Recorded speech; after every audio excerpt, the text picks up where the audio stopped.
Yung tipong nagdadalawang isip ka tuwing Halloween. Ayan na mga kairo, nagtataka ako kung anong gagawin ko tuwing Halloween. Kung magpapanggap na lang akong multo mga kairo. Gusto nyo ako isama?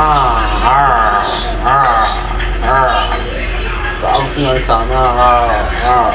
Malakad ako.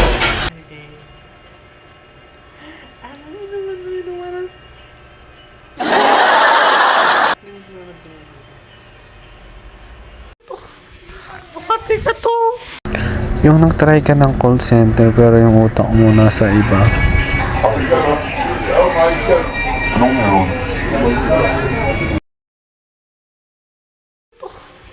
Bukati ka to. Yung tipong kachat mo yung sarili mo.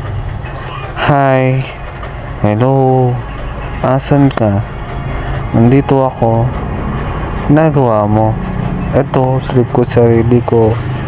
Ay, oo. Hey, hello. Anong ginagawa mo? Wala. Ganyan lang tayo, kamis. Bukati ka to. Yung tipong sikreto mo sinasabi kong chocolate man or sour ang gusto. Kaya tinawagan ko na kung anong gusto ko. Sana ikaw na lang. Eh...